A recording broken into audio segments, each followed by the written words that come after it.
اور یہی وجہ ہے کہ حضور صلی اللہ علیہ وآلہ وسلم کو اللہ سبحانہ تعالیٰ کی طرف سے بھی قرآن نے یہ بات کہی ہے کہ تمہارے مابین یہ ایک عمر گزار چکے ہیں، تو کیا انہوں نے کبھی زندگی میں جھوٹ بولا ہے؟ بہرحال انہوں نے کہا ہم تسلیم کر لیں گے کہ پیچھے کوئی فوج ہے۔ اس پہ نبی کریم صلی اللہ علیہ وآلہ وسلم نے لوگوں کو خبردار کیا اور یہ باتیں بیان فرما دی کہ دیکھو جو بھی اللہ کا پیغام تھا ان پہ واضح کیا، اور کہا کہ جن سابقہ رسومات کے اندر جن باطل عقائد کو اپنے ماتھے پر سجائے ہوئے بیٹھے ہیں اسے ترک کر دو، اسے چھوڑ دو، میں تمہاری طرف اللہ تعالیٰ کی طرف سے بھیجا ہوا نمائندہ، اس کا پیغمبر، اس کا رسول ہوں، خاتم النبیین ہوں۔ لہذا اب یہ جو آواز ہے جو مکے کے اطراف میں سنائی دی ہے،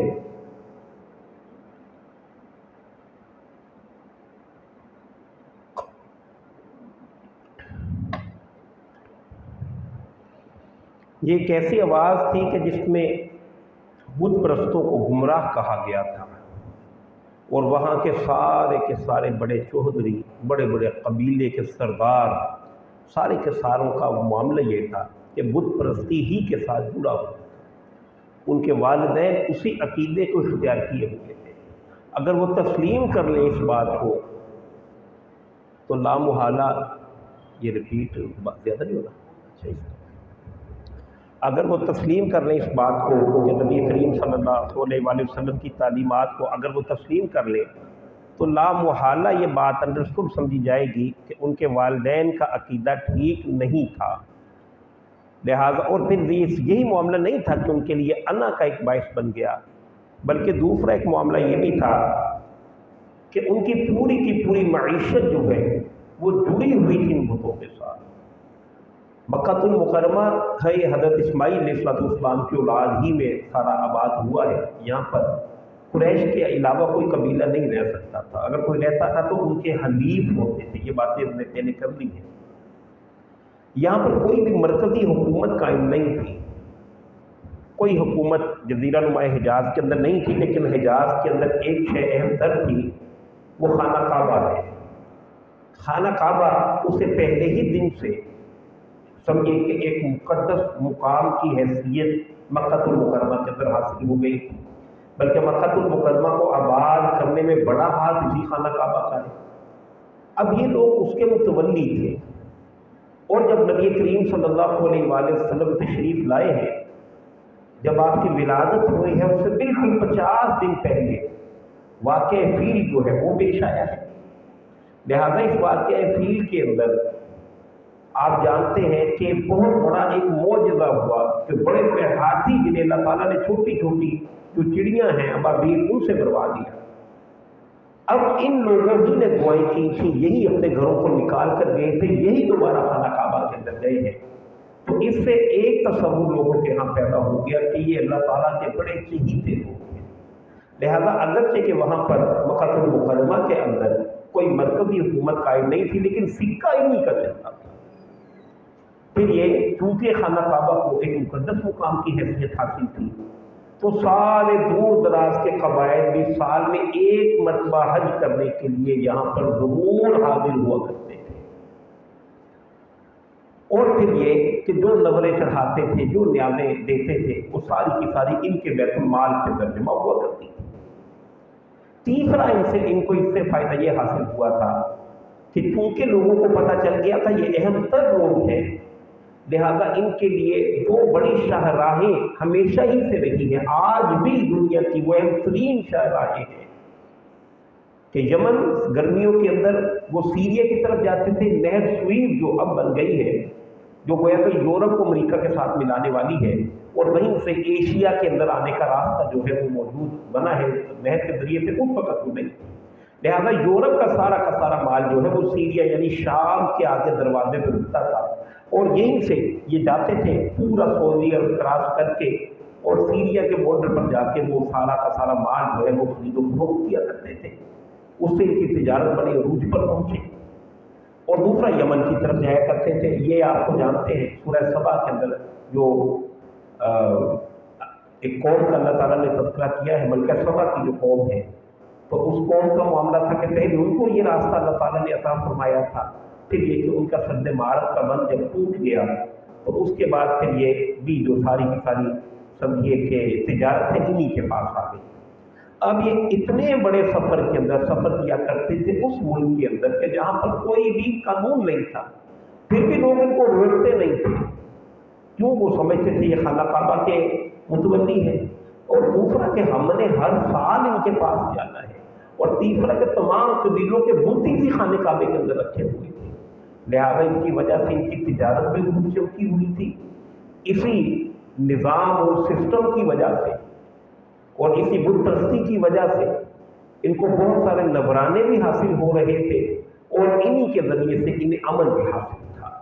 حضور صلی اللہ علیہ وآلہ وسلم کی دعوت کو قبول کر لینے کا مقصد اس سارا یہ جو سسٹم ہے اس کا انکار تھا، تو وہ اس کو بھی اس انداز سے دیکھ رہے تھے کہ اگر آپ کی اس بات کو ہم تسلیم کر لیں گے تو ہماری پوری کی پوری معیشت جو ہے وہ بیٹھ جائے گی۔ اور تیسرا مسئلہ حضور صلی اللہ علیہ وآلہ وسلم کے ساتھ گویا کہ یہ بھی تھا کہ آپ صلی اللہ علیہ وآلہ وسلم جس طرح وہ ایک آزاد منش زندگی بسر کر رہے تھے اس سے بھی روک رہے تھے۔ یعنی پہلی بات میں نے آپ کے سامنے کیا رکھی کہ ان کے بتوں کے ساتھ ان کو ایک انسیت تھی، ایک عصبیت تھی، دوسری بات ان کی تجارت اسی کے ساتھ جڑی ہوئی تھی، اور تیسری بات کہ حضور صلی اللہ علیہ وآلہ وسلم انہیں بہرحال ایک دائرے کے اندر قید کر رہے تھے، آزاد زندگی وہ نہیں بسر کر سکیں گے اگر دائرہ اسلام کے اندر داخل ہوں گے، پھر تو شریعت کا اطلاق ان پہ ہو کے رہے۔ تو یہ تین طرح کی قدغنیں تھیں جس کی وجہ ہل کے رہ گئے، اور کسی طور پر بھی دنیا کا اتنا بڑا نقصان کرنے کے لیے وہ تیار نہیں تھے، اور جس کی وجہ سے وہ نبی کریم صلی اللہ علیہ وآلہ وسلم کی دشمنی پر اتر آئے۔ لیکن دوسری طرف ان کا مسئلہ یہ تھا کہ ان پر ایک بہت بڑی مصیبت اس اعتبار سے بھی آ پڑی تھی کہ اس دعوت کا اعلان کرنے والی ایک ایسی ہستی تھی کہ جس نے طویل عرصہ جو ہے وہ انہی کے ساتھ بسر کیا ہے، جن کی صداقت پر یہ سارے خود گواہ ہیں، جن کی گویا کہ عظمت کو خود یہ تسلیم کیا کرتے تھے، لہٰذا ان کے لیے بھی یہ مسائل پیدا ہو گئے کہ اب کیا کریں۔ لہٰذا بالکل ابتدا ہی کے اندر جا کر جناب نبی کریم صلی اللہ علیہ وآلہ وسلم کے سمجھیے کہ باپ کی حیثیت جناب ابو طالب کو حاصل تھی، وہی اس قبیلے کے سربراہ بھی تھے اور نبی کریم صلی اللہ علیہ وسلم کے چچا بھی تھے، اور جناب عبد المطلب انہی کے سپرد کر کے رسول اللہ صلی اللہ علیہ وآلہ وسلم کو اس دنیا سے گئے تھے۔ لہٰذا اب مکہ والوں نے یہ پلان کیا کہ نبی کریم صلی اللہ علیہ وآلہ وسلم کے بارے میں ان سے کہیں جا کے ان کے آباء و اجداد کو گویا جا کر کہیں کہ آپ ان کو اس سے روک دیے۔ جناب ابو طالب نے ابتداءً بالکل کو نرم رویہ جو ہے وہ اختیار کیا، اور جیسے ان کو چائے پلا کے کھانا کھلا کے ان کو واپس بھیج دیا۔ اب یہاں پر جب سن 4 ہی کے اندر گویا کہ جب آپ نے اعلان کیا ہے نبوت کا، تو اس کے بالکل کچھ ہی عرصے کے بعد حج آنا شروع ہو گیا، اور نبی حج کا موسم آ گیا، اور نبی کریم صلی اللہ علیہ وآلہ وسلم کے حوالے سے ان لوگوں کے ذہن کے اندر یہ اشکالات پیدا ہو گئے کہ حضور صلی اللہ علیہ وآلہ وسلم جو وہ حج کرنے کے لیے آئیں گے ان حجیوں کو یہ متاثر کر دیں گے، کیونکہ یہ قرآن جو ہے یہ عربی ہے، اور دوسرا کہ جو آنے والے لوگ تھے وہ بھی عرب تھے، لہذا وہ پورا سمجھتے تھے، اور اس قرآن کے جو معجزے ہیں اس نے خود ثابت کیا ہے کہ یہ اللہ تعالیٰ کا کلام ہے۔ صرف ایک واقعہ آپ کے سامنے رکھ دوں کہ مکہ کا ایک بڑا سردار تھا عتبہ، ایک موقع پہ اس نے نبی کریم صلی اللہ علیہ وآلہ وسلم کو کہا ہے بھتیجے تمہارے آنے کی وجہ سے ہمارا جو سمجھے کہ یکجہتی تھی ختم ہو گئی، اب تو ہم مختلف گروہوں کے اندر منقسم ہو گئے ہیں، ہمارا ہر گھر ٹوٹ گیا ہے، کسی گھر سے کوئی بیٹا تمہاری طرف ہے تو باپ دوسری طرف، کہیں شوہر تمہاری طرف ہے تو بیوی دوسری طرف، کہیں بھائی ایک طرف ہے تو بھائی دوسری طرف، تمہاری یکجہتی جو ہے وہ ٹوٹ گئی ہے، تو ایسا کرو کچھ گیو اینڈ ٹیک کا معاملہ کر لو، کچھ دو کچھ لو کا معاملہ کر لو۔ اس نے کچھ حضور صلی اللہ علیہ وآلہ وسلم کے سامنے ڈیل کی، کوئی باتیں رکھی، کچھ آپشن پیش کی، جب وہ پوری بات ہو گئی تو نبی کریم صلی اللہ علیہ وآلہ وسلم نے کہا آپ کی بات پوری ہو گئی؟ کہا ہاں۔ اب کہا میری بات سنی، آپ نے سورہ حامیم السجدہ کی تلاوت شروع کی۔ جب تلاوت کی ہے وہ جیسے جیسے سنتے چلے جا رہے تھے ان کی چہرہ جو ہے وہ بدلتا چلا جا رہا ہے، واضح ہوتا جا رہا تھا کہ یہ کلام اللہ کا ہے۔ لہذا وہ خود بھی متاثر ہو گئے کہ یہ عام کلام نہیں ہے، بلکہ ایسے واقعات بھی ہیں، سیرت کے صحیح واقعات جو ہیں آپ کو مل جائیں گے کہ عرب کے اندر معاملہ کیا تھا۔ عرب مرد راتوں کو بیٹھ کر قصہ گوئی کیا کرتے تھے، شعر و شاعری سنا کرتے تھے، واقعات سنا کرتے تھے۔ ان کا اس دور کا شغل وہی تھا، جیسے آج ہمارے یہاں میچز ہیں، آج ہمارے ہاں سوشل میڈیا پہ، فیس بک پہ جو لوگ وہاں چیٹ کرتے ہیں، ان پہ 2-4 گھنٹے کے بطور انہیں پتہ ہی نہیں چلتا۔ تو قرآن کریم بھی اس کے اندر بڑا کچھ ہے، لہذا یہ بات تو صحیح ذرائع سے ملتی ہے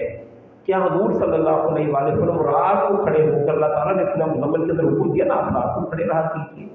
بیت اللہ کے اندر تشریف لاتے اور کھڑے ہو کر رات کو قرآن کریم کی تلاوت کیا کرتے۔ ابو سفیان جو ایک بڑا سردار تھا، اور دوسرا ابو الحکم یعنی ابو جہل، یہ بھی بڑا سردار تھا۔ یہ اللہ کے نبی صلی اللہ علیہ وآلہ وسلم اگر خانہ کعبہ کی اس طرف ہے تو پیچھے سے، پردے کے پیچھے سے چھپ کر آتے اور حضور صلی اللہ علیہ وآلہ وسلم سے آ کر کلام سنتے۔ اور 2-3 مرتبہ ایسا ہوا کہ باہم یہ دونوں چھوٹے پردے کے پیچھے آ رہے کہ ابو جہل اور ابو سفیان باہم ٹکرا گئے، دونوں نے ایک دوسرے کو دیکھا، حیران رہ گئے کہ تم کدھر سے تم کدھر، اور پھر کہا ٹھیک ہے واپس جاؤ۔ 2-3 دن ابو سفیان جو بعد میں مان رہے، انہوں نے کہا کہ 2-3 دن ایسا ہی ہوتا رہا۔ وہ اس میں ہماری قرآنی دعوت کا ایک سمجھیے جو اس قدر عام لوگوں کے ہاں پاپولر نہیں ہوتی، یا ہم لوگوں کی طرف رخ نہیں کرتی، یا بچے اس سے انسپائر نہیں ہوتے، اس کی وجہ یہ بھی ہے کہ ہم حالات سے ریلیونٹ انداز میں اسے پیش نہیں کر پاتے، وگرنہ تو جو مشرک تھے وہ سنا کرتے تھے۔ بہرحال وہ بات دوسری طرف چلی گئی کہ اب ان کو پتہ چل گیا کہ حضور صلی اللہ علیہ وآلہ وسلم جب یہ حاجی آئے جو یہ قرآن پڑھ کر سنائیں گے تو زبان ہوا حضور صلی اللہ علیہ وآلہ وسلم جو کلام ہو اللہ تعالیٰ کا، تو اس سے جو معجزہ بن جائے گا اور جو اثرات کے پیدا ہوں گے وہ جانتے تھے۔ لہذا انہوں نے پلاننگ کی ہے کہ کس طرح حاجیوں کو حضور صلی اللہ علیہ وآلہ وسلم سے متنفر کیا جا سکے۔ معاذ اللہ، اللہ تعالیٰ نے ولید بن مغیرہ کے حوالے سے معروف ہے کہ یہ آیات جو ہے منازل ہوئی ہے۔ یہ سورہ مدثر کی 16 آیات ہیں، آیت نمبر 11 تا 26، اور اس وقت کی جو کیفیت ہے اس کا پورا نقشہ کھینچ ہے۔ اب ذرا ذہن میں لائیے کہ ایک شورا بیٹھی ہوئی ہے، جیسے ہمارا پارلیمنٹ کا اجلاس ہوتا ہے، اور اس میں ایک فیصلہ، ایک ایجنڈا رکھ دیا گیا ہے کہ لوگوں کے سامنے حضور صلی اللہ علیہ وآلہ وسلم کی معاذ اللہ کردار کشی کرنی ہے، کیسے ہوگی؟ تو اس میں ان کا ایک بڑا زیرک سردار تھا ولید بن مغیرہ، اس نے جس انداز سے غور و خوض کیا ہے، کچھ کسی نے کہا کہ انہیں ہم پاگل کہیں گے، کسی نے کہا کاہن کہیں گے، کسی نے کہا کہ ہم حضور صلی اللہ علیہ وآلہ وسلم کو مجنون کہیں گے، لیکن یہ کہ اس کے فیصلے کو انہوں نے غور کیا تو وہ اللہ تعالیٰ نے کہا ہے انہ فکر وقدر فقتل کیف قدر، کہ اس نے غور کیا اور ایک اندازہ جو ہے وہ بنا دیا، اور پھر کہا کہ غارت ہو وہ، اس نے کیسا اندازہ لگایا، ثم قتل کیف قدر، پھر وہ غارت ہو کہ اس نے کیسا اندازہ لگایا، پھر فرمایا ثم نظر، اب اس نے طرف نظر گھمائی، غور کر رہا ہے، سوچ رہا ہے اس معاملے کو کیسے ٹیکل کرے، ثم عبس وبصر، پھر اس نے اپنی پیشانی کو سکیڑا اور منہ کو تھوڑا سا بسورا، ثم ادبر واستکبر، پھر وہ پلٹا اور تکبر کیا، اور اس نے آخر میں کہا فقال ان ھذا الا سحر یؤثر، کہ یہ نہیں ہے لیکن یہ کہ یہ ایک بہت اعلیٰ درجے کا جادو ہے، اور آگے ارشاد فرمایا ان ھذا الا قول البشر، کہ یہ نہیں ہے لیکن ایک بشر ہی کا کلام ہے، یہ گویا ایک بیانیہ ہے جو انہوں نے اپنے ہاں بنایا کہ اب اس بیانیے کو ہم لوگوں کے سامنے پیش کریں گے تاکہ وہ نبی کریم صلی اللہ علیہ وآلہ وسلم کے ساتھ زیادہ معاملہ نہ کر سکے، بلکہ حضور صلی اللہ علیہ وآلہ وسلم سے وہ بچے۔ لہذا ایسا ہی ہوا کہ اس کام کے اندر سب سے زیادہ پیش جو ہے وہ ابو لہب ہے، اور ابو لہب وہ بدبخت ہے کہ جس کی زندگی کے اندر ہی اللہ تعالیٰ نے نام لے کے اسے کافر قرار دیا، اور یہ وہ بدبخت ہے کہ سورہ لہب بالکل ابتدا کے اندر کہ جب اللہ کے نبی صلی اللہ علیہ وآلہ وسلم نے کھڑے ہو کر صفا مروہ پر بس بارہا کی ندا لگائی تو اس پر یہی شک ہے کہ جس نے کہا کہ محمد معاذ اللہ تمہارے ہاتھ ٹوٹ جائیں، کیونکہ اس نے پہلے بھی یہ باتیں سنی ہوئی تھی اپنی خاندانی جب میٹنگ ہوئی تھی تو اس میں دوبارہ جو یہ باتیں سنی اسے برداشت نہیں ہوئی، تو اس پر اللہ تعالیٰ نے وہیں پر یہ آیات نازل فرمائی تبت یدا، ٹوٹ جائے ہاتھ اور تباہ ہو جائے ابھی لہب و تب، ٹوٹ گئے ہاتھ ابو لہب پھر وہ تباہ ہوگا۔ وہ اللہ تعالیٰ نے اسی کا جواب اس کی طرف لوٹا دیا، اور اس کی جو اہلیہ تھی جمیل لعنت اللہ علیہ، اس کے بارے میں بھی فرمایا وَامْرَأَتُهُ حَمَّالَةَ الْحَطَبِ، اور اس کی جو گھر والی ہے وہ بھی آگ کا ایندھن اکٹھا کرنے والی ہے۔ لہذا یہ ان آیات کے تقریباً 10 برس کے بعد ختم ہوا ہے یا مرا ہے 10-12 برس کے بعد، لیکن قرآن کی یہ پیشین وہی تھی کہ اب اسے ایمان جو ہے وہ نصیب نہیں ہوگا، اور واقعی یہ ہے کہ وہ نصیب نہیں ہوا۔ اس کی یہ حرکت ہوا کرتی تھی کہ اوقاف کے میلوں کے اندر جاتے تھے، حاجی جہاں پہ کیمپ لگاتے تھے وہاں پر جا کر لوگوں کے ڈیروں کے اندر جا کے تقریریں کرتا، لوگوں کے سامنے یہ بات رکھتا کہ یہ ہمارا ہی بچہ ہے معاذ اللہ سے، یہ ہمارا، لیکن ان کا دماغ جو ہے وہ پھر گیا ہے، ہم نے انہیں اپنے خاندان سے نکال دیا ہے، ان کی بات نہ سننا۔ اور حضور صلی اللہ علیہ وآلہ وسلم کا معاذ اللہ پیچھا کرتا۔ آپ یہاں پہ کچھ لوگوں سے اللہ کا پیغام سنانے کے لیے بات کرنا چاہتے، یہ آگے بڑھتا اور آگے بڑھ کر حضور صلی اللہ علیہ وآلہ وسلم کی معاذ اللہ توہین کر پر کہتا ہے معاذ اللہ نقل کفر نباشت کہ یہ جھوٹے ہیں، یہ بددین ہیں، انہوں نے اپنے دین کو تبدیل کر لیا ہے معاذ اللہ۔ اس طرح کا انداز اور اس انداز سے حضور صلی اللہ علیہ وآلہ وسلم کی گویا کہ اہانت کرنے کی کوشش کرتا، لیکن اس دوڑ کا نتیجہ یہ ہوا کہ لوگ اس حج سے اپنے گھروں کو واپس ہوئے تو ان کے علم میں یہ بات آ چکی تھی کہ ایک شخص محمد ہے صلی اللہ علیہ وآلہ وسلم جنہوں نے دعوی نبوت کیا ہے، اور یوں ان کے ذریعے سے پورے دیار عرب میں، یعنی انہی مشرکین کی وجہ سے پورے دیار عرب میں نبی محترم صلی اللہ علیہ وآلہ وسلم کا چرچا جو ہے وہ پھیل گیا۔ اب چند باتیں میں آپ کے سامنے رکھوں، جیسے میں نے کہا تھا کہ یہ بھی جو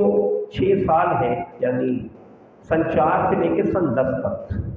یہ بھی جو سال ہیں ان کے اندر مختلف انداز سے وہ محاذ آرائی جو ہے وہ کرتے رہے۔ سب سے پہلے جو طریقہ انہوں نے اختیار کیا ہے اس کو سمجھے، یہ سن 4 کی باتیں ہیں، اس میں انہوں نے کیا کیا کہ سب سے پہلے نبی کریم صلی اللہ علیہ وآلہ وسلم اور آپ کے ساتھیوں کا مذاق اڑانا شروع کیا، ہنسی کرنا، ٹھٹھا کرنا، تحقیر آمیز انداز۔ اچھا یہ ہے پیغمبر، لوگوں کی طرح یہ ہے پیغمبر، دیکھیے ان پہ قرآن نازل ہوا ہے، کسی اور پہ نہیں ہوا۔ اس طرح کا انداز جو ہے وہ انہوں نے اختیار کیا، جیسے قرآن نے وہ نقل کی ہیں ان کی باتیں۔ وقالوا، وہ کہتے ہیں یا ایھا الذی نزل علیہ الذکر انک لمجنون، معاذ اللہ۔ اور کفار نے کہا کہ اے وہ شخص جس پہ قرآن نازل ہوا معاذ اللہ تو یقیناً پاگل ہے، استغفر اللہ، یہ آپ کے منہ اندر منہ باتیں کرتے تھے۔ اس طرح حضور صلی اللہ علیہ وآلہ وسلم کو اذیتیں تھے وہ جو دیا کرتے تھے۔ اللہ تعالیٰ نے ایک جگہ پر ارشاد فرمایا وَعَجِبُوا أَن جَاءَهُم مُنذِرٌ مِّنْهُمْ وَقَالَ الْكَافِرُونَ هَٰذَا سَاحِرٌ كَذَّابٌ۔ انہیں حیرت ہے اس بات پر کہ انہی کی قوم میں سے اللہ کی طرف سے ایک خبردار کرنے والا آیا تو اس پر تو خوشیاں منانی چاہیے تھی، لیکن یہ کفار کا طرز عمل ہے تو وہ کہتے ہیں معاذ اللہ یہ جھوٹے ہیں اور جادوگر ہیں، یہ ان کی گویا کہ کیفیت تھی۔ پھر اللہ نے ایک اور جگہ ارشاد فرمایا اَهَٰؤُلَاءِ مَنَّ اللَّهُ عَلَيْهِم مِّن بَيْنِنَا، اچھا یہ ہیں وہ حضرات جن پر اللہ نے ہمارے درمیان سے احسان فرمایا ہے۔ یہ انداز جو ہے انہوں نے اختیار کیا۔ اور جو حضور صلی اللہ علیہ وآلہ وسلم کے ساتھ جو لوگ ایمان لے آئے تھے تو ان کے ساتھ ان کا طرز عمل کیا تھا، ان الذین اجرموا، اور وہ لوگ جو مجرم ہیں، قالوا من الذین آمنوا، کہتے ہیں ان لوگوں سے جو ایمان لے آئے، یضحکون، ہنستے ہوئے، چھیڑتے ہوئے، ان کو مذاق اڑاتے ہیں، وَإِذَا مَرُّوا بِهِمْ يَتَغَامَزُونَ، اور ان کے پاس سے گزرتے ہوئے اپنی آنکھیں جو ہے وہ کہ آنکھ مارنے کا انداز ہے اس طرح سے چھیڑتے ہیں۔ وَإِذَا انقلبوا إِلَىٰ أَهْلِهِمْ انقلبوا فَكِهِينَ، اور جب جاتے ہیں اپنے گھروں کو پلٹتے ہیں تو خوب لطف اندوز اور چھیڑتے ہوئے پلٹتے ہیں۔ اور وہ کہ حالانکہ اللہ سبحانہ اور یہ کہتے ہیں کہ یہی تو گمراہ ہے، حالانکہ اللہ تعالیٰ نے ان کی کوئی ذمہ داری نہیں رکھی کہ لوگوں کے بارے میں انالیسس کرتے تھے کہ کہتے تھے یہ ان کی کوئی کہ ذمہ داری۔ تو پہلی صورت تو یہ تھی کہ مذاق کرتے تھے، چھیڑتے تھے، تاکہ یہ لوگ اسی وجہ سے پیچھے ہٹ گئے صحابہ کرام یا حضور صلی اللہ علیہ وآلہ وسلم۔ لیکن ظاہر ہے کہ حضور صلی اللہ علیہ وآلہ وسلم نے پیچھے نہیں ہٹنا تھا، اللہ کا حکم تھا۔ اب دوسری محاذرائی کی کوشش انہوں نے کیا کی، دوسرا انہوں نے یہ کیا کہ نبی کریم صلی اللہ علیہ وآلہ وسلم اور اس قرآن کے بارے میں لوگوں کے دلوں کے اندر شک و شبہات جو ہے وہ پیدا کرنے شروع کر دیے۔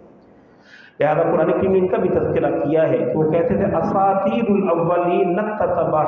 فہی تملی علیہ بکرۃ واصیلا،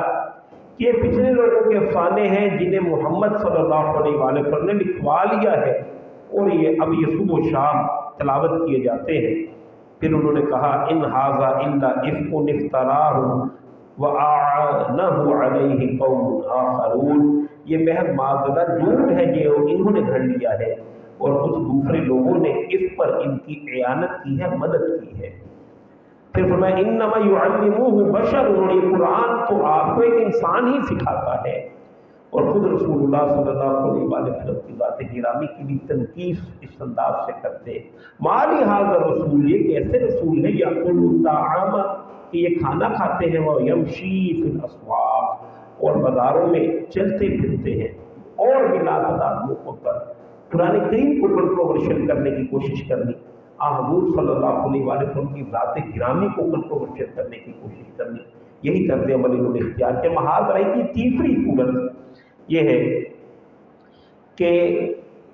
نبی کریم صلی اللہ علیہ وآلہ وسلم کو جب یہ بار بار اس طرح سے تکلیفیں دیتے تھے تو ان کا خیال تو یہ تھا کہ حضور صلی اللہ علیہ وآلہ وسلم اس سے پیچھے ہٹ جائیں گے،